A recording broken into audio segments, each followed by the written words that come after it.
I had to go pick Rhett up and bring him to work today. Let's talk about that.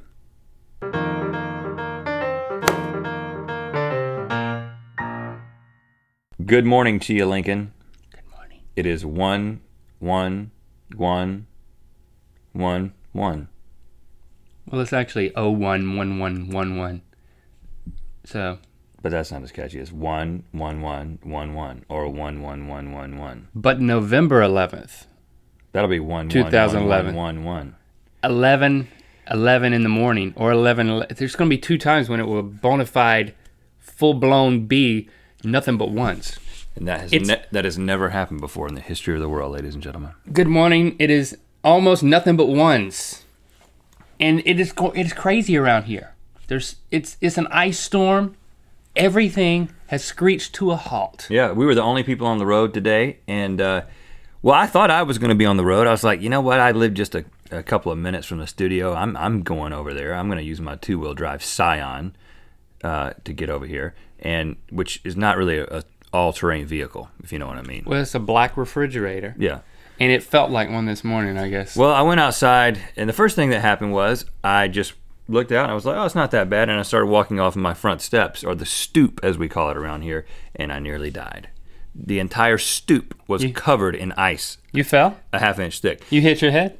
No, I wouldn't be here. I nearly died, but I completely lost my footing and grabbed onto the railing and caught myself. Nobody saw me. Everything was okay.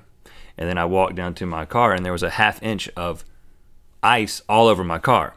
So I called my good buddy Link because we work at the same place. And of course, I'm already at work because I excel at everything I set my mind to. Well, and that includes... And you have a garage. That includes going to work. And yeah. And I have a secret weapon called a garage, which is my favorite part of my house for instances like this. Well, I knew that Link's car wouldn't have any ice on it. Nice, warm, dry car. Because he keeps it inside. I don't have a garage because I haven't upgraded my house yet to a garage. Now my driveway is on a slope, so I walked on it to see how slippery it would be, and there was a high chance, high risk. It wasn't high, I don't know, it was just a risk that I would hit my mailbox when pulling out of the driveway. So I was looking into that and everything, but I opened the garage door, which actually has a button. I didn't go like this, and then I go out there, and I just, internally, I just gloated at my neighbors, all those neighbors who, they just turn the garage into like just another room in their house, like an unclimate controlled extra room. And with a concrete floor. I gloated internally and said, look at me emerging from my garage, which actually has not only 1, but 2 cars in it. A van and a car. Well, it's funny because when you got that house and it had the 2-car garage, you set your mind on using that garage as a garage. I mean, it was like, I'm not gonna do anything in here except park. Because I excel at everything I set my mind to. Kinda. It doesn't really make any sense. Keeping things clean and straight and orderly like a garage, I'm very good at that type of thing. So I picked you up. We braved the elements. We're doing it for you. We're doing it for Chia Lincoln. This is what we're committed to doing. There is no one on the roads in North Carolina right now. I mean, things have completely shut down. And listen, when this happens in North Carolina, people, they go to the grocery store and they buy all the bread and they buy all the milk. Mm-hmm. I've yet to figure out why. Are they doing something? Are they snowproofing the house with the bread? It's kind of like, can you insulate sandbags? Can you insulate your windows with bread? Is this something I haven't figured out yet? Because that's a good idea. I've never felt, when it begins to snow and I begin to get locked into my house, I don't start craving bread and water. Is it like a pregnancy thing? You mean milk? Yeah, bread and milk. Bread and water, that's like a prison thing. Yeah. But it is kind of like being in prison. When it snows asunder in your area, what do? Let us know. Do you panic? Do you say, oh, do they take over the news? They put the news over all of the television programming and say, oh, don't go out. Well, only us reporters can go out, and you just sit at home, drink your warm beverage, and build up your bread insulation, and watch us slip and slide around and make fools of ourselves. And make milkshakes at home. But that's another thing. Have you noticed the news around here? Well, first we have world-class news in the Triangle area, but world-class.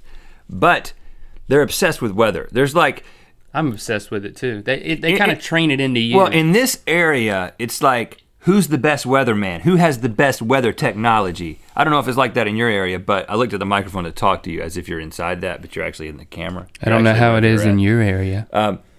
But there's this weatherman competition, and what they'll do is they will commandeer the airwaves and like demonstrate their technology over a long period of time. One time I was trying to tune in to watch a show. I don't even remember what it was. It was a sitcom, so 30 minutes long. The entire 30 minutes had been commandeered by the local weatherman on ABC. But you learned something. I didn't watch. I kept checking. Actually, I had TiVo'd the entire episode, and I fast forwarded through this guy's radar going around and around the entire time because he just wanted to talk about this tornado or something. You know, it's like, I realize that we need to be warned. We do need to be warned. You know, the weather people can warn us about things, but they don't have to take away all the entertainment. No, it is a form of entertainment. It's building trust. It's like, you know, I trust this nerdy looking guy or this, you know, this decent looking blonde woman, depending on what channel you tune into. But back in the day, I trust you. If you were a weatherman, your main role was just to be an entertainer. You know, Pat Sajak, he was a weatherman. David Letterman, he was a weatherman. And these guys with Pat Sajak, it's not the first thing that comes to mind when I think entertainer. But, you know, you think to yourself, this guy is just here to, like, you know, be funny and tell me some things. But now, no, you gotta have a degree. You gotta have like 4 degrees. You gotta have this radar, Doppler thing. You gotta have the latest technology. You gotta have a touch screen, and you gotta look like a nerd. Don't bring down judgment on these people. I love these people. Growing up, that's who I wanted to be, a weatherman. Well, I could see you doing that. Okay, you know, it's just, hey. In your Argyle sweater. Take a look at this. This is my winter weather sweater. Don't say anything about my sweater. Chia Lincoln is wearing some green. Things are happening down here. Yeah, the sprouts have begun to change from white alien wormish things to almost green chia-ness. Alien wormish green things. And we stuck a few on his nose because everyone knows that Abe Lincoln had incredible nose hair. I think we could have filed some ridges into his beard and maybe tried something, but we'll leave that to you people. And we'll see you tomorrow. That will be Wednesday. And you can't say 1 1 1 1 1 1 1. It'll be 1 1 2 1 1.